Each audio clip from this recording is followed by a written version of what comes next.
ပေါ့နော် Mary ဆိုတာပျော်စရာကောင်းတယ်ဝမ်းသာစရာတိတ်ကောင်းတယ်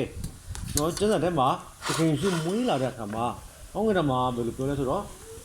သင်တို့တဲ့အလွန်ဝမ်းမြောက်စရာဝမ်းမြောက်ဝမ်းသာစရာတည်င်းကိုတဲ့ငါဒီသင်တို့ကလာပြောတယ်နော်ကျန်းစာထဲမှာလာပြောတဲ့သူတွေကကောင်းကင်ကမှနေပြီးတော့ကောင်းကင်တမန်တွေနော်ဘုရားသခင်ရဲ့ကောင်းကင်ဘုံခြေတွေကကောင်းကင်တမန်တွေကတည်င်းလာပို့တယ်နော်ဒီလိုမျိုးရွာအပြင်ဘက်မှာမြို့အပြင်ဘက်မှာအလုပ်လုပ်တဲ့တိုးထိုင်းနေတဲ့တိုးချောင်းသားတွေကိုအလွန်ဝမ်းမြောက်ဝမ်းသာစရာတည်င်းကိုငါဒီသင်တို့ကကြားပြောရတယ်တဲ့နော်ယနေ့တွေဒါဝိမြို့၌သခင်ခရစ်တော်ဒီဟုသောကယ်တင်သောအရှင်သည်သင်တို့အဖို့အလို့ငါဖွားမြင်ခြင်းကိုခံတော်မူပြီတဲ့နော်တိုးချောင်းသားတွေက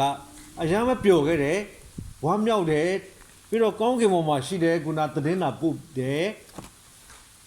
ကောင်းကင်တမန်တွေကလည်းဘုရားသခင်ကိုချီးမွမ်းတယ်ကျွန်တော်တို့အခြေပြုကြားချက်မှာဆိုရင်သူကကောင်းကင်တမန်တွေကတည်င်းကောင်းပြောပြတယ်ပေါ့နော်အလိုဝမ်းမြောက်ဝမ်းသာစွာတည်င်းကဒီတင်တို့ကကြားပြောတယ်ယနေ့ဓာတ်ဝမျိုး၌သခင်ခရစ်တော်ဒီကုသောကယ်တင်သောအရှင်သည်တင်တို့အဖို့လုံးကဖွားမြင်ခြင်းကိုခံတော်မူသည်သခင်ယေရှုကကယ်တင်သောအရှင်နော်ယေရှုဆိုတဲ့နာမည်ကြတော့နော်ယေရှုဆိုတာကယ်တင်သောအရှင်လို့အဓိပ္ပာယ်ရတယ်နော်ကျွန်တော်တို့လောကသားတွေအားလုံးကအိုရတယ်နာရတယ်သေရတယ်ဆိုတာအိုခြင်းနာခြင်းသေခြင်းရဲ့အဓိပ္ပာယ်ကိုကျွန်တော်တို့ဖွင့်လိုက်ရင်အပြစ်ကြောင့်ဖြစ်တယ်နော်အိုခြင်းနာခြင်းသေခြင်းဤအဓိပ္ပာယ်သည်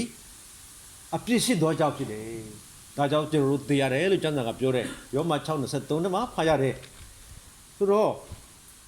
ဒီအိုခြင်းနာခြင်းသေခြင်းကနေမျိုးတော့ပြည့်စည်ဆုံးရှုံးခြင်းကိုမတွားရအောင်တော့ကဲတင်သောအရှင်ကမွေးဖွားလာတဲ့လရာသီဒါကျွန်တော်တို့ခရစ်စမတ်လရာသီလို့လည်းခေါ်တယ်ကောင်းကင်တမန်တွေကလာပြောပြတာပေါ့နော်ယနေ့တည်းဒါဝိမြို့၌ကဲတင်သောအရှင်တင်တို့ဖို့အလုံးကဖွားမြင်ခြင်းကိုခံတော်မူသည်နော်ဒါဝိမြို့၌ကဲတင်တဲ့အရှင်နော်တင်တို့အတွဲလာပြီးတော့မွေးလာတယ်ဆိုတာဝမ်းမြောက်စရာတည်င်းပဲဘာလာခဲ့လဲဆိုတော့ကျွန်တော်တို့ကိုပြည့်စည်ခြင်းကိုမတွားရတော့ဘူးကျွန်တော်တို့လူသားအားလုံးတွေကနော်မွေးလာဒါဒီနေ့အပြင်ဘုရားသခင်ကျွန်တော်တို့ကိုလောကမှာဖန်ဆင်းလာတယ်ဆိုတော့ဘုရားသခင်နဲ့ပြည့်ပြည့်ရွှင်ရွှင်နေရဘူးဒီနေ့ကျရင်လောကမှာလည်းမအိုမနာမတည်ရအောင်မပြည့်စည်ရအောင်ဘုရားသခင်ကဖန်ဆင်းထားတာလောကမှာပြည့်ပြည့်ရွှင်ရွှင်လေးပဲလောကမှာဘာမှမနာမကျင်ရဘူးလောကမှာမအိုလည်းမအိုရဘူးဆိုတာဘုရားသခင်ကအကြံစီရှိထားတယ်ဒါပေမဲ့ကျမ်းစာထဲမှာကျွန်တော်တို့လူသားတွေကဘုရားရဲ့စကားကိုနားမထောင်ခဲ့တာဒါကျွန်တော်တို့အိုခြင်းနာခြင်းသိခြင်းကိုဖြစ်စေတယ်တဲ့နော်အဲ့လိုမျိုးကျွန်တော်တို့ကျမ်းစာထဲကဖတ်ရတဲ့အတွက်ဒီကနေ့ခရစ်တော်ဒီသခင်ယေရှုကဒီခရစ်စမတ်လရသီမှာမွေးလာတယ်ဆိုတာကျွန်တော်တို့ကိုဒါတဲ့ကောင်းတဲ့ပြည့်စုံပြီးတော့ကြွယ်ဝတဲ့ဘဝတစ်ခုကိုဘုရားသခင်ကပေးခြင်းလို့ပါပဲကျွန်တော်တို့ကအိုရနာတဲ့သေတဲ့ပြည့်ပြည့်စုံဆုံးရှုံးခြင်းကိုတွားရမယ်နော်ဒီအပြစ်ကြောင့်ဒါပေမဲ့ဘုရားသခင်ကအဲ့လိုမျိုးအလိုမရှိဘူးတဲ့ကျမ်းစာထဲမှာနော်တိလေးမှာဆိုရင်လူအပေါင်းတို့သည်ကယ်တင်ခြင်းတို့ရောက်၍တမန်တရားကိုသိစေခြင်းကဘုရားသခင်အလိုတော်ရှိတယ်တဲ့နော်ဒါကြောင့်မလို့ကျွန်တော်တို့ဒီခရစ်စမတ်လရာသီမှာကျွန်တော်တို့လူသားအားလုံးကဖျားပေးသောကယ်တင်ခြင်းကိုရဖို့ရန်အတွက်ဘုရားသခင်ကအလိုရှိတယ်ဆိုတာဒီခရစ်စမတ်လရာသီရောက်တိုင်းမှာကျွန်တော်တို့ပြန်ပြီးတော့သခင်ယေရှုမွေးလာရတဲ့အကြောင်းခရစ်စမတ်ရဲ့အဓိပ္ပာယ်ကတော့ကျွန်တော်တို့ကိုလာကယ်တင်ဖို့ပါပဲအလုံးဝမ်းမြောက်စရာတည်င်းပါပဲကျွန်တော်တို့ဒီခန္ဓာကိုယ်ကြီးကမပြည့်စုံတဲ့အတွက်တာ၍ပြည့်စုံတော့ဘုရားသခင်ပြင်ဆင်ပေးတဲ့အရာတွေကိုကျွန်တော်တို့ပြန်လည်ရရှိဖို့ရအတွက်ဒါပါလေဘုရားရဲ့ကယ်တင်ခြင်းပဲလို့ရှိဥစွာဖော်ပြလိုပါတယ်။တော့ဒီကနေ့နှုတ်ကပတော်အကြောင်းကိုကျွန်တော်တူတူလေးဆက်ဖော်ပြပေးပါမယ်နော်ခုန12နာရီရထိုးပြီဆိုတော့နောက်ထပ်10မိနစ်လောက်ပဲယူမယ်ပေါ့နော်ဒီနေ့ကျွန်တော်ရွေးထားတဲ့ခေါင်းစဉ်ကတော့ခရစ်စမတ်လက်ဆောင်ပဲဖြစ်တယ်ပေါ့နော်ဒီကနေ့ခရစ်စမတ်လက်ဆောင်တွေတချို့ကိုကျွန်တော်တို့ပြင်ဆင်ထားတယ်နော်ဆိုတော့လက်ဆောင်ဆိုတာကျွန်တော်တို့လက်ဆောင်ပေးရတဲ့လူတွေလည်းပျော်တယ်ရတဲ့လူလည်းမပျော်ဘူးလားပျော်တယ်လက်ဆောင်ဘယ်လိုမျိုးရှိလဲဆိုတော့ မွေးနေ့လက်ဆောင်မရှိဘူးလားမွေးနေ့လက်ဆောင်ရှိတယ်ဂုံပြည့်တဲ့လက်ဆောင်မရှိဘူးလားမင်္ဂလာပွဲမှာဆိုရင်မင်္ဂလာဒလူသားနဲ့ဒလူသမီးကိုသွားမဂုံပြူလားဂုံပြည့်တဲ့လက်ဆောင်ယူသွားရင်အော်မင်းတို့ပြောရှင်လဲအိမ်တောင်နော်ဟိုအောင်မင်းအောင်ပေါင်းရဖို့အတွက်ကျွန်တော်တို့လည်းဝမ်းသာတယ်မင်းတို့နော်တယောက်နဲ့တယောက်ဖူးစာရှင်ကိုတွေ့ပြီဆိုတော့ဝမ်းသာတဲ့အနေနဲ့လက်ဖွဲ့နော်ဂုံပြည့်လက်ဆောင်ပါပဲနော်တချို့တွေလည်းဆုရတဲ့အခါမှာလည်းဂုံပြည့်တဲ့လက်ဆောင်တွေမပေးဘူးလားပထမဆုဒုတိယဆုတတိယဆုတာလည်းဒါလည်းဂုံပြည့်လက်ဆောင်ပဲနော်ဆိုတော့လက်ဆောင်ဆိုတာနော်ပေးတဲ့သူမှာအကြံရှိတယ်ဆိုတာမေတ္တာစေတနာနဲ့ပေးခြင်းလို့ဂုံပြည့်ခြင်းလို့နော်သူ့ကိုပျော်စေခြင်းလို့နော်ဒီကနေ့လက်ဆောင်ခရစ်စမတ်လက်ဆောင်ကဓာတ်ထက်လင်းနေသေးတယ်နော်ခရစ်စမတ်လက်ဆောင်ကဓာတ်ထက်လင်းနေသေးတယ်ကျွန်တော်တို့ပေးတာလူဆုံးကဆပ်ပြာလေးတစ်ခုနဲ့မုတ်လေးတွေနော်ပေးနိုင်မယ်ဒီဖာထဲမှာမုတ်လဲပါတယ်ဒါတိတ်မမပဲပါမှနော်ကြီးမမမို့ခဏကြိုက်တာကုန်သွားမှာဒီလက်ဆောင်တယ်လေခဏကြိုက်ရင်ကျွန်တော်တို့ကုန်သွားမယ်ဒါပေမဲ့ဒီလက်ဆောင်ရဲ့နောက်ွယ်မှာကျွန်တော်တို့ပြောပြချင်တာဘုရားသခင်ကကျွန်တော်တို့ကိုလက်ဆောင်ယူလာပေးတယ်နော်အဖိုးမပြနိုင်တော့လက်ဆောင်တစ်ခုကိုဘုရားသခင်ကယူလာပေးတာနော်အဲ့ဒါကတော့ဗါလေထာဝရအသက်နဲ့ဆိုင်တဲ့လက်ဆောင်တွေပဲပေါ့နော်မအိုမနာမသေးနိုင်တဲ့ကျွန်တော်တို့ဒီခန္ဓာကိုယ်ထက်ပြည့်စုံတဲ့ဒီကဘာမြေကြီးလူပဲဒီကဘာမြေကြီးထက်ပြည့်စုံတဲ့အခြေအနေတခုကိုဘုရားသခင်ကလက်ဆောင်ပေးခြင်းလို့ပိုင်ဆိုင်လို့လဲရတယ်ခံစားလို့လဲရတယ်မအိုနိုင်တဲ့ဒီခန္ဓာမပျက်စီးနိုင်တဲ့ဒီခန္ဓာမသေးနိုင်တဲ့ဒီခန္ဓာတခုကိုဘုရားသခင်ကပါတယ်ကျမ်းစာတက်ကဘယ်လိုပြောလဲဆိုတော့ပြည့်စုံကြွယ်ဝသောအသက်တာလို့ပြောထားတယ်ဒါဘုရားပေးခြင်းတဲ့လက်ဆောင်အမှန်ကန်ပဲအဲ့ဒါထာဝရအသက်ပါတော့ကျွန်တော်တို့လောကမှာတော့လူတွေကပြောကြတယ်နော်အသက်တရားမနေရဘူးအမှုတရားပါလေကြုံရတယ်ဒါပေမဲ့ဘုရားသခင်ပေးတဲ့ထာဝရအသက်လက်ဆောင်ကိုကျွန်တော်တို့ရပြီဆိုရင်ဘာနဲ့တူလဲဆိုတော့လောကမှာအခက်ခဲရှိသေးတယ်ပြဿနာရှိအောင်ပါပဲဒါပေမဲ့ဒီအခက်ခဲပြဿနာတွေကိုကျွန်တော်တို့အစွမ်းနဲ့မဖြေရှင်းတော့ဘူးဘုရားသခင်ကကျွန်တော်တို့ကိုလက်ဆောင်ပေးပြီးဖြစ်တဲ့အတွက်ဘုရားရဲ့အစွမ်းနဲ့တကူနဲ့ကြိုဖြတ်သွားတာဖြေရှင်းသွားတာခွန်အားလူမဆိုဘုရားကခွန်အားပေးတာမျိုးနော်ဉာဏ်ပညာလူမဆိုလဲဉာဏ်ပညာပေးတာမျိုးနော်ပြီးတော့ကျွန်တော်တို့အစွမ်းတတ္တိတွေဗလာတွေလူချင်းလဲဘုရားသခင်ကပေးတာမျိုးဆိုတာအဲ့ဒါပါလေဘုရားပေးတဲ့ထာဝရအသက်လက်ဆောင်တွေကဲတခြင်းလက်ဆောင်ပဲပေါ့ကဲဘုရားသခင်ကဒီလက်ဆောင်ကိုဘယ်လိုပြင်ဆင်ထားလဲပေါ့နော်ဒီလက်ဆောင်တသေးလေးပဲဆိုတော့ဒါလေးကိုထုတ်ထားတယ်နော်တချို့လက်ဆောင်တွေလည်းမွေးနေ့လက်ဆောင်ဆိုလည်းမွေးနေ့အပါစထုတ်ကြီးတွေထုတ်ထားတယ်ဘုရားသခင်ကဘယ်လိုမျိုးပြင်ဆင်ထားလဲဆိုတာကျွန်တော်တို့ကျမ်းစာထဲမှာတွေ့ရတယ်ပေါ့နော်ဘယ်လိုတွေ့ရလဲဆိုတော့ပရောဖက်တွေဘုရားသခင်ရဲ့တန်ရှင်းသောလူနဲ့ဘုရားကြားမှာစကားပြန်လုပ်ပြီးတော့ပုံကိုယ်တွေရှိတယ်တစ်ချိန်ကအဲ့ဒါကိုပရောဖက်လို့ခေါ်တယ်ကရင်လို့ဆိုရင်ဝီလို့ခေါ်တယ်ပေါ့နော်ပရောဖက်ဆိုတာကြိုပြီးတော့ဘုရားပြောတာကိုလူတွေကိုကြိုပြောပြတာဘုရားသခင်ကဥပမာပြီးအခုဒီနှစ်ပြောပြတယ်ဆိုလာမဲ့ဖြစ်ပြမဲ့လာမဲ့နှစ်200 300 600နော်ကျမ်းစာထဲမှာဆိုရင်ဘုရားသခင်ကကြိုပြောထားတဲ့နှစ်600အစီအစဉ်တစ်ခုရှိတယ်ဒီနေ့ကျရင်သခင်ယေရှုကလောကမှာရောက်လာဖို့ရန်အတွက်ဘုရားပေးတဲ့လက်ဆောင်တွေနဲ့လောကမှာရောက်လာဖို့ရန်အတွက်နော်ဘုရားသခင်ကပြင်ဆင်ပေးထားတဲ့လက်ဆောင်တစ်ခုတဲ့နော် prophet များကြိုပြောကြားချက် predicted by the prophet နော် predicted ဆိုတာကြိုပြောထားတာ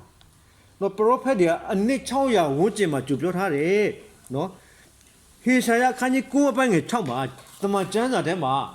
နော်ဘုရားသခင်ကငါတို့ကိုလက်ဆောင်ပေးဖို့ရတဲ့ကြိုပြောထားတာနော်အခုသခင်ယေရှုမွေးလာတဲ့အခါမှာဒီလက်ဆောင်ကကဘာလူသားအလုံးတွေရပြီကဘာလူသားအလုံးတွေရတဲ့အခါမှာသခင်ယေရှုမွေးခင်ကတည်းကအနှစ်600ကြိုပြောထားတယ်ဒီကျမ်းဘက်ကိုဖတ်ပြပါမယ်ဟေရှာယခန်းကြီး9အပိုင်းငယ်6မှာ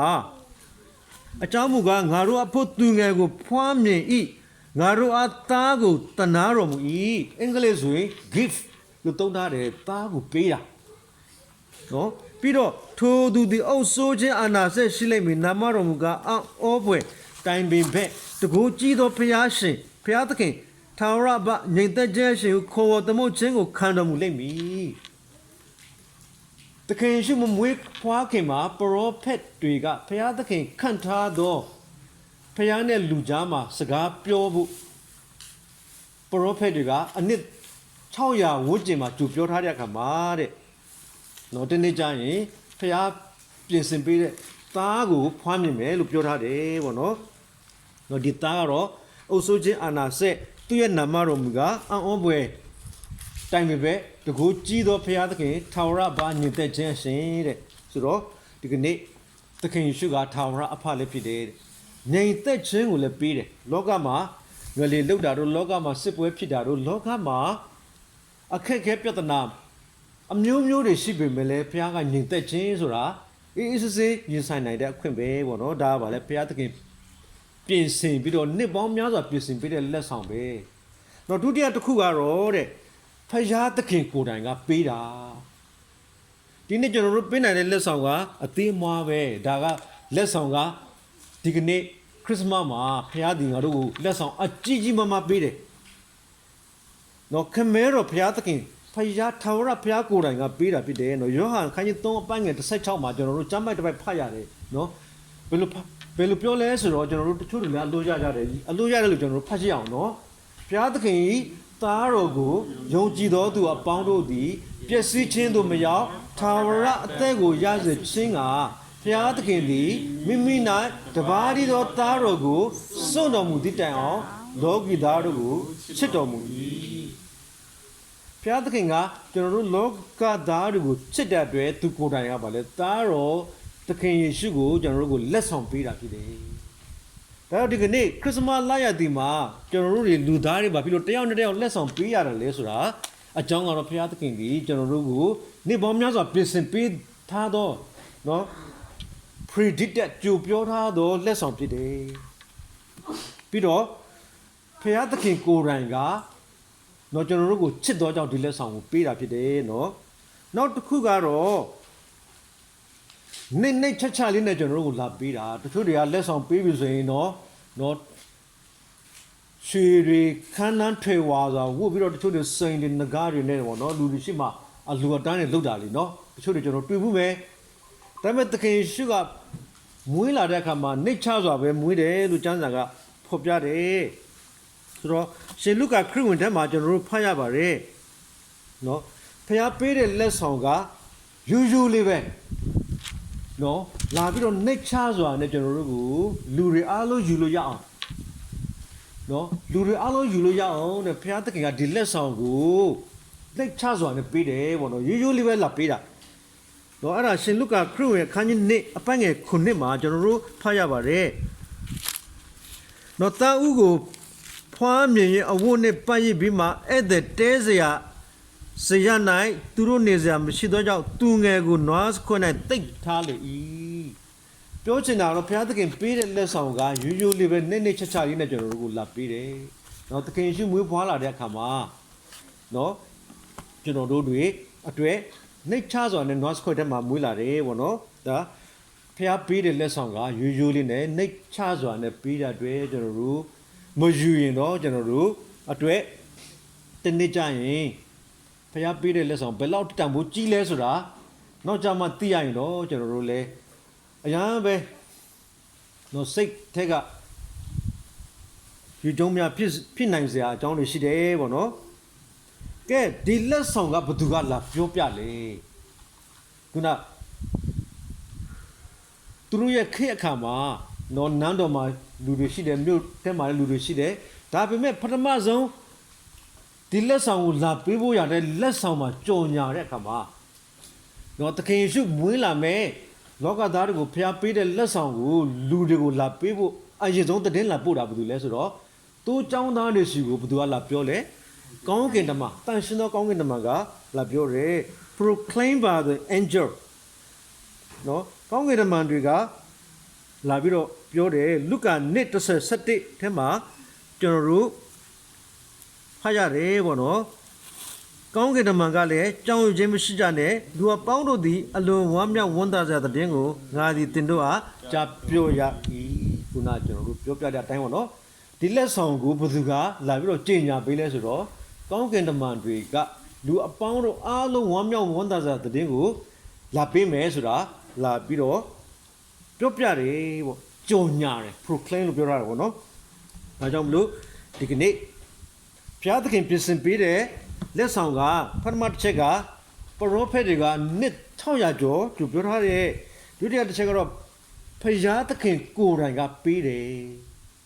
လူသားတွေကိုချစ်တော်ကြောက်ပါဘူးကျွန်တော်ကျမတို့ကိုသင်နဲ့ကျွန်တော်ကိုဘုရားကချစ်တော်ကြောက်သခင်ရှုကိုလာပေးတယ်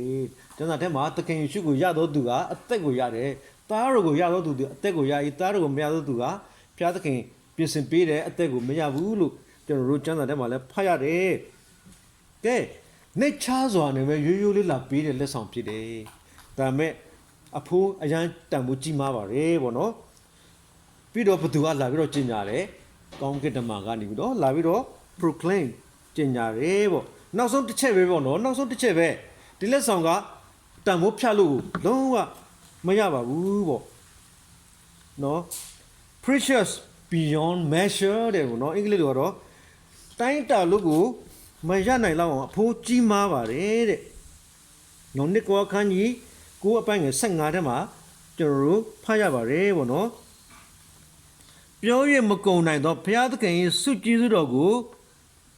အောင်မေ့၍ချီးမွမ်းခြင်းရှိစေတည်းပြော၍မကုန်နိုင်သောဘုရားသခင်၏ကျေးဇူးတော်ကတော့သခင်ရှုနော်သခင်ရှုဘုရားကိုဘုရားသခင်ကကျွန်တော်တို့ကိုလာပေးတာပဲနော်ပြောရမကုန်တော့ဘူးနော်ဒီလက်ဆောင်ကနော် precious အရန်တန်မှုကြီးမားတဲ့ခါမှာနော်အဖို့ကိုမဖြတ်နိုင်ဘူးနော်ဒီမြေကြီးထက်တန်မှုကြီးတယ်ဒီစัจ java လာထက်တန်မှုကြီးတယ်ဆိုတာပြောပြချင်တာဖြစ်တယ်နော်တချို့ကပြောတယ်နော်သူတို့နိုင်ငံမှာနိုင်ငံတစ်နိုင်ငံမှာစိန်တုံးတုံးထွက်တယ်တဲ့ပီတန်တဲ့စိန်တုံးတဲ့နော်ရွှေဆိုလဲအရန်တန်မှုရှိပါတယ်ဒါပေမဲ့သခင်ယေရှုကတဲ့ကျွန်တော်တို့သူ့ရဲ့အဖိုးကိုတိုင်းတာမယ်ဆိုရင်တိုင်းတာလို့မရဘူးเนาะဒီကဘာကြီးနဲ့လည်းလာတိုင်းလို့မရဘူးเนาะစัจ java လာထက်မိုးမြေထက်သခင်ယေရှုအတန်ဖိုးကြီးပါတယ်ဒါကြောင့်ခရစ်စမတ်လရသည်မှာသခင်ယေရှုကိုယေရှုလာစပြီးတော့လာပြီးတော့ဖူးမြော်တဲ့သူတွေ၃ယောက်ရှိတယ်ပေါ့နော်အဲ့ဒီတက်မှာကျွန်တော်တို့ဖတ်ရတယ်ပေါ့နော်ရှင်မသက်ခရစ်ဝင်တက်မှာဆိုရင်နော်မာကုပညာရှိ၃ပါးကသခင်ယေရှုမွေးတဲ့အချိန်မှာဘာတွေယူလာလဲလက်ဆောင်လေးတွေ၃ခုယူလာတယ်ပထမတစ်ခုကတော့ရွှေတော့ဒုတိယတစ်ခုကတော့လောဘန်နဲ့မူရာပဲเนาะသခင်ယေရှုကိုသခင်ယေရှုမွေးတဲ့အချိန်မှာလူတွေကပညာရှင်တွေကเนาะလူကုန်ထံအတန်းဝဲတွေကအဝေးကလာပြီးတော့ပူဇော်တဲ့အခါမှာလက်ဆောင်၃မျိုးယူလာတယ်ပထမတစ်မျိုးကတော့ရွှေပါပဲကဲရွှေဆိုတာဘယင်ကိုပဲပေးတာဖြစ်တယ်ပေါ့နော်ရွှေဆိုတာဘု து ပေးလဲဘယင်ကိုပဲပေးတယ်ဒီနေ့ကျရင်သခင်ယေရှုသည်လောကနဲ့မြေကြီးကိုအုပ်စိုးဖို့ညာဒီသခင်ယေရှုကဘယင်ပဲနော်ဒီနေ့အပြည့်ဘယင်တကာတို့ရဲ့ဘယင်သခင်တကာတို့ရဲ့သခင်ကသခင်ယေရှုပဲဆိုတာတော့သူတို့တွေကလာပြီးတော့ကြူပြီးတော့နမိတ်ဖားတာဖြစ်တယ်ပေးတာဖြစ်တယ်သခင်ယေရှုကကျွန်တော်တို့ကိုကဘာမြေကြီးကိုလည်းအုပ်စိုးမယ်ဆိုတဲ့သဘောပါပဲ။တော့ချစ်တော်ညီကိုတို့ဒီကနေ့လောကမှာတော့အခက်အခဲရှိမယ်။ပြဿနာလည်းရှိမယ်။ဒါပေမဲ့ဘုရားသခင်ပြင်ဆင်တဲ့သခင်ရှုကတနေ့ကျရင်ကဘာကြီးကိုလာအုပ်စိုးအောင်မယ်။ခတ်သိမ်းသောစัจ java လာတဲ့မြေကြီးကိုအုပ်ချုပ်တဲ့သူတွေထက်သူကပါတယ်အကုန်လုံးကိုအုပ်စိုးတာတွေဘယင်ပဲ။ဒါကြောင့်ပညာရှင်တွေကသူ့ရွှေလာပေးတယ်။ရွှေဆိုတာဘယင်ကိုပဲရည်ရွယ်ပြီးတော့ပေးတာဖြစ်တယ်ဒုတိယတစ်ခုကတော့မူရန်ပေါ့နော်ကဲမူရန်ဆိုတဲ့သဘောကတော့သခင်ယေရှုကလူသားအားလုံးအတွက်တနေ့ကျရင်အသေးခံမယ်နော်အသေးခံမယ်ဆိုတဲ့သဘောကိုနော်သူရဲ့နော်ယူဒလူမျိုးတွေကမူရန်ဆိုတာလူတွေတည်တဲ့အခါမှာယူဒလူမျိုးတွေကလူတွေရဲ့အလောင်းကိုနော်အမွှေးအကြိုင်တွေသုံးတဲ့အခါမှာမူရောင်ကိုလည်းထက်သွင်းထားပါတယ်ပေါ့နော်လူတွေကအလောင်းကိုပြင်ဆင်ပြီးတော့အကြိုက်ခံပေါ့နော်အဲ့ဒီအမွှေးအကြိုင်ထဲမှာမူရောင်ကအရန်ဝတ္တမှုကြီးတဲ့အတွက်သခင်ယေရှုကိုလာပေးတယ်အထိပ္ပယ်ကတော့သခင်ယေရှုကကျွန်တော်တို့လူသားအားလုံးအတွက်အသေးခံမယ်ပြီးရင်သခင်ယေရှုက၃ရက်မြောက်သောနေ့မှာလည်းရှင်မြတ်ထမ်းမောက်တယ်ဆိုတာကျမ်းစာကဖော်ပြတယ်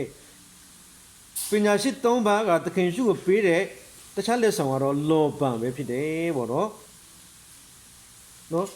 ယေရှုသည်တဲ့ဖျားစာတဲ့ရှိသူနဲ့ဖျားနဲ့လူကြားဆက်သွယ်ပေးတဲ့သူပဲပေါ့နော်သူကတော့ယစ်ပရောဟိတ်ပဲပေါ့နော်သခင်ယေရှုကဒီကနေ့ရစ်ပူဇော်ပေးမှဖြစ်တယ်ကျွန်တော်တို့လူသားတွေရဲ့အပြစ်အတွက်နော်သူဒီအသေးခံမှဖြစ်တယ်သူကိုယ်တိုင်ကလည်းယစ်ပရောဟိတ်အနေနဲ့ထာဝရယစ်ပရောဟိတ်ဖြစ်တယ်ဆိုတာနော်ခရစ်မတ်အချိန်သခင်ယေရှုမွေးတဲ့အချိန်မှာရွှေလောဘမှုရံကိုလာပြီးတယ်ဆိုတာသခင်ယေရှုဒီလောကနဲ့ခတ်တဲ့သောစကြောင်လာရဲ့ဘုရင်နော်ဘုရင်တကာတို့ရဲ့ဘုရင်သခင်တကာတို့ရဲ့သခင်ပဲနော်သခင်ယေရှုကကျွန်တော်တို့အတွက်အသေးခံပြီးတော့သေခြင်းကိုအောင်မြင်အောင်မယ်ဆိုတဲ့နမိတ်ကိုဖတ်ပြီးတော့မှယူလာပြီးတယ်လက်ဆောင်မှုရံနော်လောဘံကတော့ကျွန်တော်တို့အတွက်ပူဇော်ပေးမယ်နော်ကျွန်တော်တို့ရဲ့အပြည့်အကျွဲအကုန်လုံးအပြည့်အကျွေးကိုပေးဆက်မယ်ဆိုတဲ့သဘောကိုဖော်ဆောင်တယ်ဒါကြောင့်မလို့ဒီခန္ဓာကိုယ်ကြီးကအိုမနာမသိမယ်ဆိုတာသခင်ယေရှုကဒီပြဿနာကိုဖြေရှင်းဖို့ရန်အတွက်ကျွန်တော်တို့ရဲ့အပြည့်နဲ့ပြတ်တဲ့ပြဿနာကိုဖြေရှင်းဖို့ရန်အတွက်နော်ကျွန်တော်တို့ကိုရစ်လာပူဇော်ပေးတာဖြစ်တယ်ပြည့်စုံတော်ရစ်ဖြစ်တယ်တခါတည်းပူဇော်ပြီးတော့ကျွန်တော်တို့အတွက်ပြည့်စုံတော်ကျွယ်ဝသောပြည့်စုံကျွယ်ဝသောအသက်တာမျိုးကိုပန်ဆင်ရမှာဖြစ်တယ်ဆိုတာဒီကနေ့ခရစ်စမတ်မှာနော်ဖျားပြင်ဆင်ပေးတဲ့လက်ဆောင်ကိုကျွန်တော်တို့ပန်ဆင်နိုင်ဖို့ရန်အတွက်နော်ချစ်တော်မိတ်ဆွေစဉ်းစားကြည့်ပါနော်ဒီလက်ဆောင်ကတော့ဖျားကြူပြောထားတာနှစ်600ပဲဒီလက်ဆောင်ကဖျားသခင်ကိုယ်တိုင်ကမေတ္တာ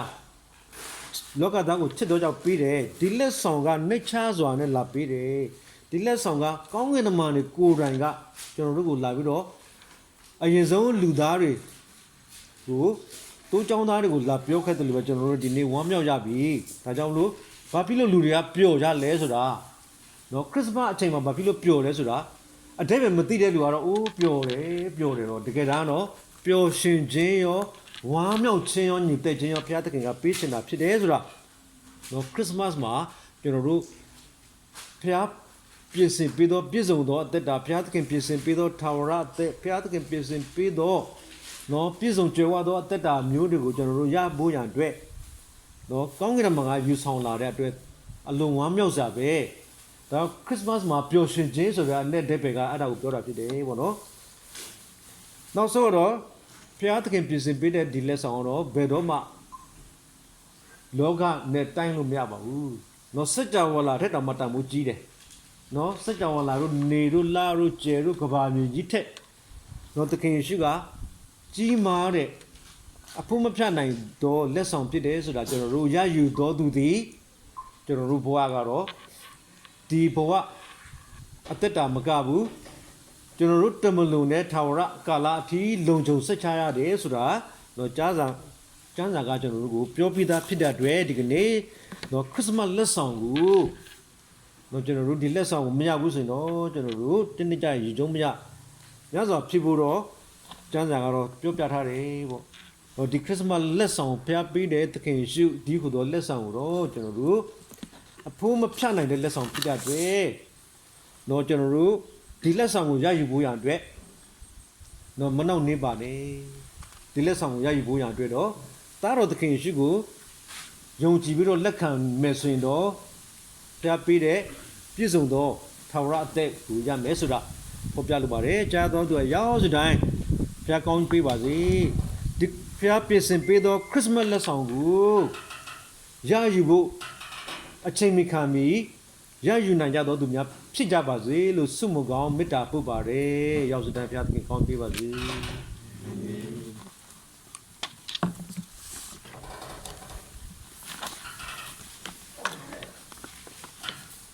ကျွန်တော်တို့ရဲ့ဒီ Christmas အချိန်မှာပေါ့နော်ကျွန်တော်တို့အားလုံးတချို့တော့သူဒီပေါ့နော်ဒီ Christmas အကြောင်း Christmas လက်ဆောင်အကြောင်းမသိသေးတဲ့အခါမှာပေါ့နော်ကျွန်တော်တို့အတွက်ရိုးရိုးတတပဲပေါ့နော်ကျွန်တော်တို့ခရစ်ယာန်တွေ Christmas လုပ်တယ်ပေါ့နော်အဲ့လိုမျိုးပဲကျွန်တော်တို့ရဲ့အသက်တာမှာခံယူခြင်းမသိသေးသောသူများအတွက်ပေါ့နော်ဒီကနေ့ဒီမှာရောက်ရှိနေသောညီကိုမောင်နှမ မောင်ငယ်လေးတွေလည်းရှိမယ်ညီမငယ်လေးတွေလည်းရှိမယ်ပေါ့နော်မိမိရဲ့အသက်တာမှာနားမလည်သေးတော့ဒီကနေ့လက်ဆောင်ရဲ့အကြောင်းပေါ့နော်တခင်ခရစ်တော်ဖမ်းနေခြင်းခရစ်စမတ်လုပ်ရတဲ့အကြောင်းကိုနော်ကျမတို့ဒီကနေ့ကျမတို့နားလည်နိုင်ဖို့ကျမတို့သိရှိနိုင်ဖို့အတွက်ဒေသနာဝင်ပေးသွားတော့ဆရာတော်ရိုလန်ကိုသူပဲကျေးဇူးတင်ပါတယ်နော်ဘုရားသခင်ခါ၍အသုံးပြုပါစေဆက်လက်ပြီးတော့မှအခုချိန်မှာနော်ကျမတို့ Christmas လက်ဆောင်ပေးဖို့အချိန်ဖြစ်ပါတယ်ဒီ Christmas လက်ဆောင်ပေးတဲ့အချိန်မှာ Christmas နဲ့ပတ်သက်တဲ့အကတစ်ခုပေါ့နော်ကျမတစ်ခေါက်မှမကဘူးသေးပါဘူးကျမလည်းနဲငယ်ဒီအကနဲ့တချင်းအပြင်ကျမဒီနေရာမှာရှိကြတော့ညီကိုမောင်နှမအရောက်စီတိုင်းကိုတည်င်းကောင်းဖြတ်ဝင်ခြင်းနဲ့ထို့အချိန်မှာ Christmas လက်ဆောင်ပေးဖို့ရန်ဒီမဟာချိုင်မှာရှိကြတော့လူငယ် Christmas လက်ဆောင်ပေးဖို့ဆက်ချွန်ပူရီချွန်ပူ Christmas လက်ဆောင်ပေးဖို့ရန်နော်ချွန်ပူရီလူငယ်များရှိရင်လည်းချွန်ပူရီလူငယ်များမတဆင်ပေါ့နော်ဒီမှာရောက်လာတော့မယုံကြည်တော့ပွာတကဘမပွာတနာတာဒီလိလာသူများပေါ့နော်ဒီမှာရောက်ရှိနေတော့ဒီ Christmas မှာရောက်ရှိနေတော့ဓမ္မမိတ်ဆွေများရောက်စီတိုင်းကိုကျေးဇူးပြုပြီးတော့ရှိတဲ့နေရာမှာမတည့်ရပေးပါလို့တရားရခံပါတယ် ဒီရှိမှလိုက်ရတယ်နော် Christmas မှာလာတယ်ပေါ့နော်ဓမ္မမိတ်ဆွေတွေ ဓမ္မမိတ်ဆွေ ကျေးဇူးပြုပြီးတော့ဒီနေရာမှာလာပြီးပေးပါရ လက်ဆောင်လာယူမှာ ဟုတ်